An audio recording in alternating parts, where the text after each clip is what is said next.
Because you didn't tell me you had 4 kids. Okay, and I was supposed to tell you that? I was supposed to tell you that right now when I just met you 2 days ago? Yeah, you were supposed to tell me that. How you gonna lie? I never lied, I just haven't told you yet.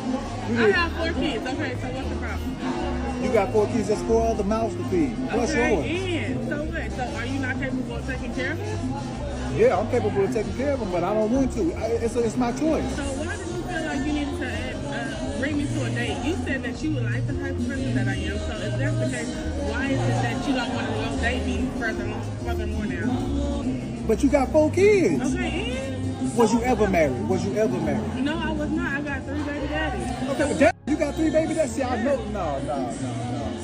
Baby girl, I ain't got no problem. Listen, I like you. You cool. Man, listen, one baby daddy. It's not even cool at this point. One baby daddy what? I don't have 1 baby, I have 3. Okay, 1 kid, okay, maybe you made a mistake. 2, you pushing it. 3, no, hell no. That's just what you do. 4, hell no. You that type of person. That's just who you are. Okay, so that's not who I am. That's not who you asked me to be. You ain't never been married and you got 4 kids. Okay, and I'm trying to get married, so what's the problem? At this point, it's too late. You might well stay with the that you with. It's crazy. That's crazy. And rude and disrespectful at the end of the day. No. Ain't nobody being rude. Listen. And I'm recording you just to let you know. I mean, just so I can put you out here on how you want to treat women, single mothers.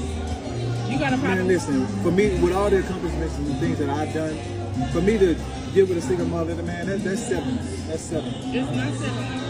And what's wrong with me being a single mother though? Because I'm very strong at the end of the day. Nothing. Ain't nothing wrong with you. My kids. I'm not asking you to take care of my kids. You're not asking me to take care of your kids, but it's gonna go like that. You're gonna say you're not asking me to take care of your kids now, and then when they get later down the road, I'm supposed to be responsible for them. You know, at the end of the day, if you plan on being my husband, or if any man plan on being my husband, you're gonna eventually have to. You're gonna have to be there. Their dad's not in their life like that. They need a father figure. What do you mean? Well, you need to call their daddy. 3 of them. You got an options. Call one of them to do something. I mean, I'm not. No. Listen, you cool. You know what I'm saying? I was gonna pay for the food. That's why I brought you out. I mean. So you not paying for the food now? No, because you lied to me. I don't feel right. This ain't cool. You should have told me that up front. So who's gonna pay for the food? Because I'm not paying. I got 4 kids. Call one of their baby daddies. Man, listen. You got options. Call one of them. I got 4 kids. So you telling me that you're not gonna pay for the food? I'm not. Right now? Listen, I pay for what I got. You pay for yours. Man, no, I'm good, man. I'm good. So you're leaving. Yeah, I'm good. And then you record me, man. Okay. That's what's wrong with y'all today. Right, and I'm that's gonna what's wrong expose with you. y'all now. So nobody don't want shit want to date you. Period. Listen, yo, ain't nothing wrong with you being a baby mama. A baby mama. Baby mama. Yeah, baby mama. Ain't nothing wrong with you. You could be a wife to somebody. Maybe you do. Listen, you could be a baby mama. But I ain't got no kids. Why would I want kids? 4? That's 5 people in the house, yo. Why don't you date somebody with kids? Put that on your profile. Did I ask you if you had kids? No, you didn't, but you should if you got 4. You got kids? No, I ain't got no kids. But you got 4 though. Right, so therefore first of all, you gonna pay for the food. I'm not paying for nothing, bro. I'm not paying for nothing. You might well go on ahead and call one of your baby daddies. Yeah, me. Wow. So you didn't think that I was gonna follow you? You didn't think I was gonna follow you? Like you're not gonna take me home? No, I'm not taking you home. What do you mean? You gotta call one of your many baby daddies. I'm not taking you home. My baby daddy, like, bro, like I rode with you. So how you think that I'm supposed to get home? You should have thought about that when you was lying, man. Bro, I'm out, yo. Bro, that's not even cool. Hey, Uber, you can use Uber. Bye. That's not even cool, bro. That's not even cool. Not only did she trick him into the situation, but she actually had the nerve to pull out her phone and record him, hoping to shame him, maybe even cancel him, all because he told her no. Let's pause here. Think about how entitled you have to be to not only make reckless choices over and over again, but then expect a man to come in as your emergency escape plan. She genuinely believed he should be financially responsible for fixing the mess she created for herself. That's not confidence. That's delusion.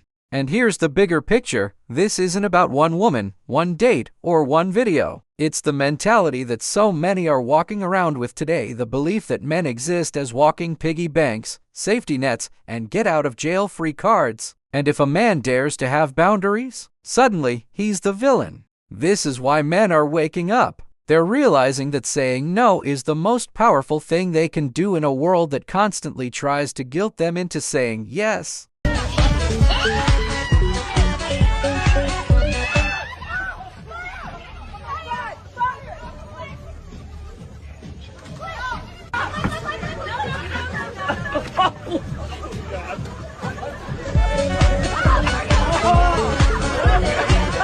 Men have always been the problem and still is today.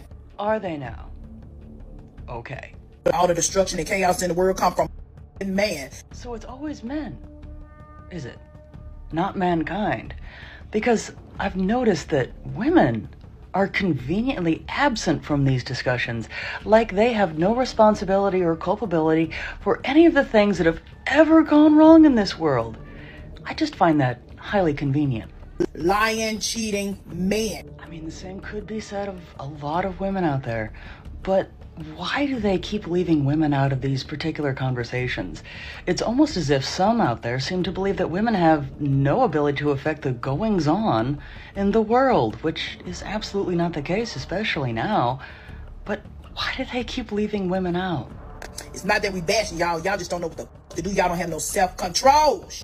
If that wasn't bashing, well, then I certainly don't know what is. But I really do want an answer. Why do so many women leave women out of these conversations?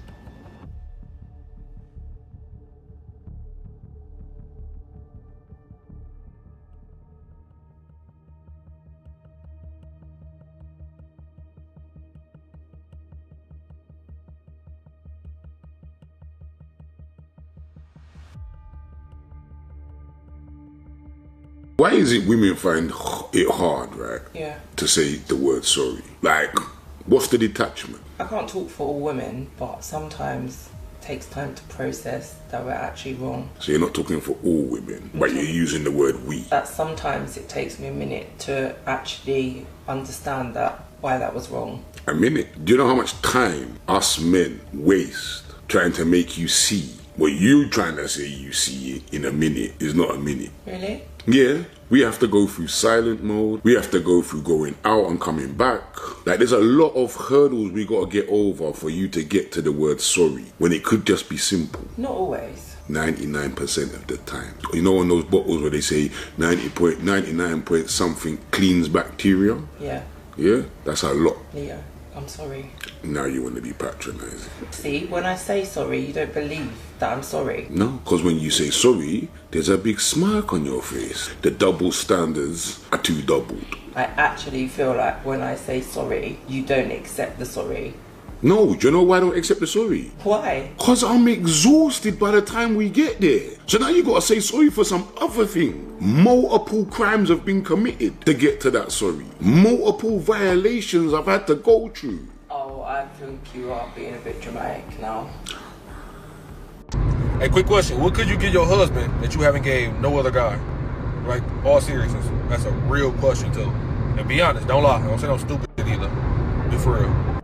Confirm with your wife that she wants to be valued and she has boundaries that she wants respected. When she says yes, tell her that that actually describes property, and you have no problem treating her like your property. And I think we can all agree there's all types of women, just like there's all types of property. You got the women that are on the Ozempic, always out getting Botox. That's a fixer-upper. You got the women that have been with a ton of guys, passed around.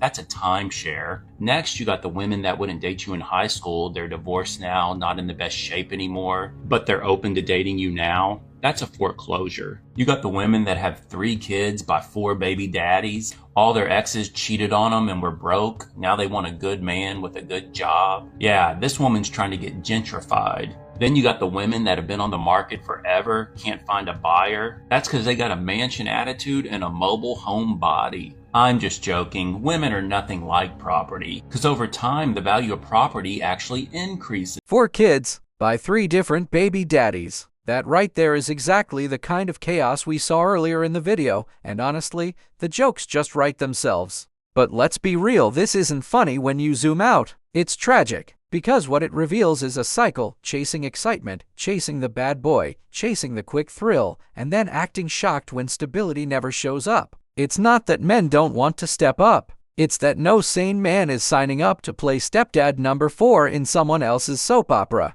And here's the kicker: society tries to normalize this. They'll say, don't judge her, she's a strong, independent woman. But when the bill comes due, suddenly independence doesn't sound so fun anymore. Suddenly, responsibility should be outsourced to the next man in line. At some point, we have to call it what it is: repeated poor decisions dressed up as empowerment. And the reality is, most men are starting to see through the costume. I weigh 210 and I'm 6'4". I'm sorry, you're 5'8"?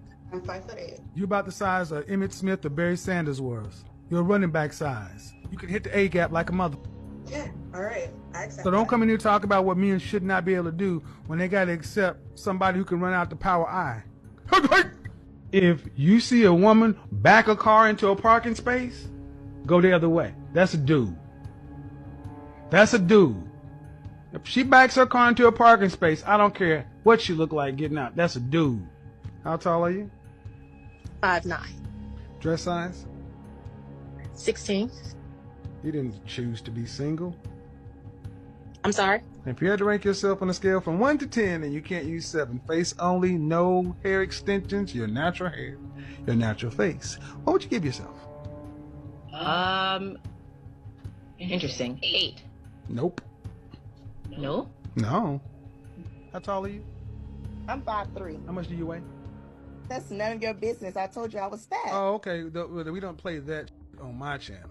You get your big fat ass on somewhere then. I don't deal with you big sassy broads. Fellas, there are 6 dangerous women you must avoid at all costs. A woman who treats other men as friends and keeps them close. She is a flirt and a master manipulator. Those men are your replacements. Avoid her. A woman who only cares about your looks and brings you no real commitment. She is a shallow drifter and will leave you broken. Avoid her.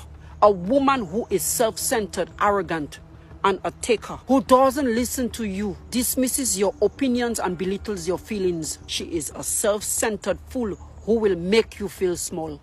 Avoid her. A woman who is angry, bitter, never finds peace within herself. She will bring chaos into your life and give you no rest. Avoid her. A woman who constantly disrespects you, belittles your worth, and never values you. She doesn't deserve a place in your life. Avoid her. Walk away from her and avoid her. A woman who hides things from you, keeps secrets, and leads a double life. She is a deceiver who will betray your trust. Run and avoid her.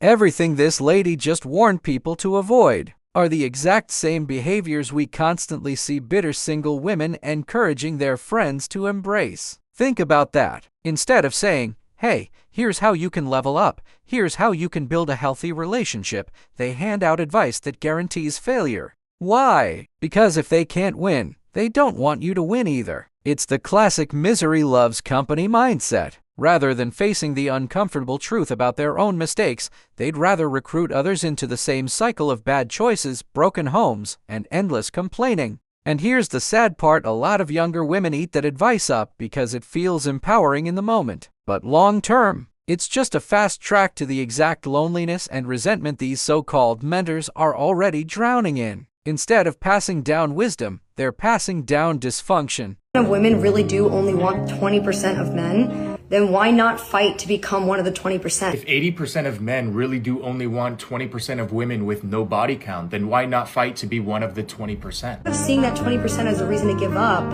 you use it as a wake-up call to become the kind of man that you'd actually be proud of. Instead of seeing that 20% as a reason to give up and sleep around, you use it as a wake-up call to become the kind of woman that you would actually be proud of. By seeing women as people, not as prizes. Because then men will see you as people and not human toy prizes. And social proof. Women subconsciously think, okay, if people like him, then he must be worth knowing.